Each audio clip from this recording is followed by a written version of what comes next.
selamat pagi.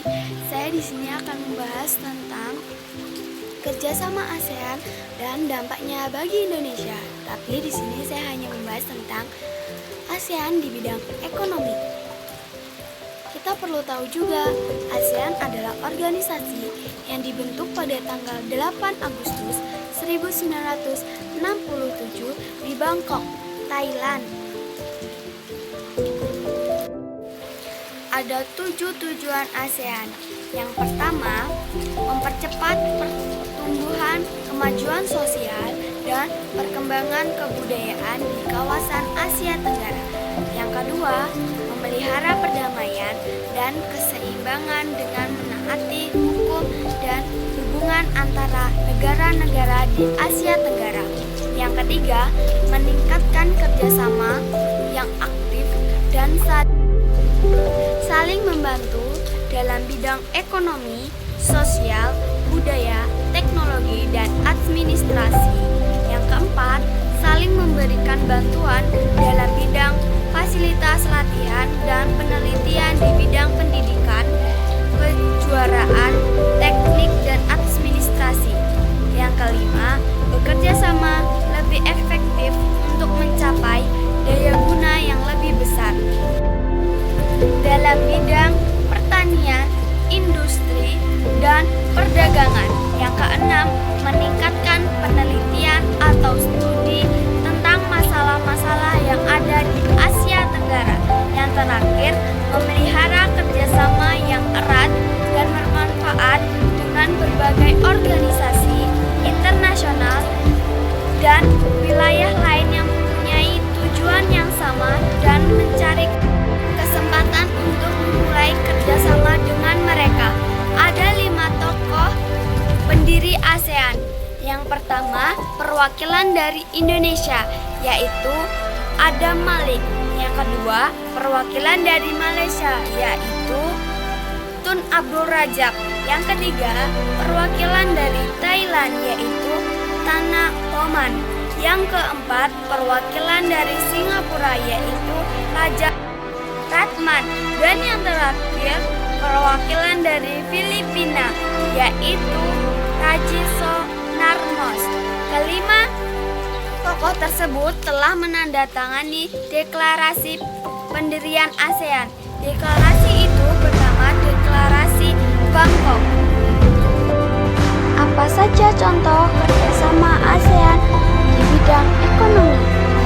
Sektor utama ASEAN di bidang ekonomi, sektor industri. Kerjasama ASEAN di sektor industri ini dilakukan melalui ASEAN Industrial Cooperation atau ALCO. Yang kedua, sektor cadangan pangan. Beberapa negara ASEAN seperti Indonesia, Thailand, dan Vietnam terkenal sebagai lumbung padi ASEAN. Yang ketiga, sektor pariwisata. Sektor ini menjadi salah satu sektor yang sedang diperhatikan sebagai penopang ekonomi di ASEAN termasuk Indonesia. Bentuk kerjasama ASEAN dalam bidang ekonomi. Yang pertama, pembukaan pusat promosi ASEAN. Promosi ini meliputi sektor perdagangan, pariwisata, dan investasi. Pembukaan pusat promosi ini di Jepang yang merupakan negara yang mempunyai perkembangan cepat dalam berbagai sektor. Yang kedua, penyediaan cadangan makanan. Bentuk kerjasama ini tidak hanya dilakukan untuk kerjasama menguntungkan, tetapi juga dalam keadaan darurat. Yang ketiga, kawasan perdagangan bebas atau AFTA. ASEAN Free Trade Area merupakan bentuk kerjasama negara-negara ASEAN di bidang ekonomi. Yang keempat, Koperasi ASEAN.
keempat, ASEAN Vaccine Project yang memproduksi vaksin di yang kelima, Oxford Sodan AstraZeneca yang memproduksi obat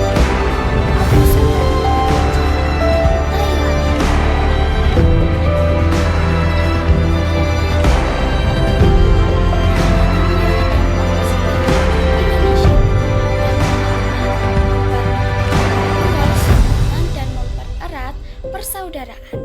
Yang kedua, meningkatkan devisa negara. Yang ketiga, memperluas lapangan kerja.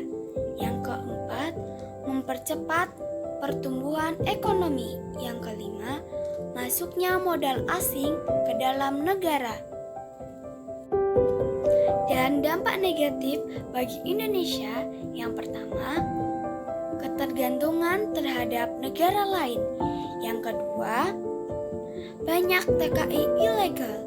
Yang ketiga, meningkatnya pengangguran.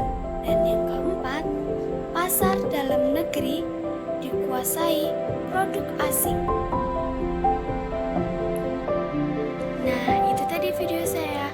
Semoga video saya ini bermanfaat untuk kalian semua. Dan ingat, kalian harus jaga kesehatan.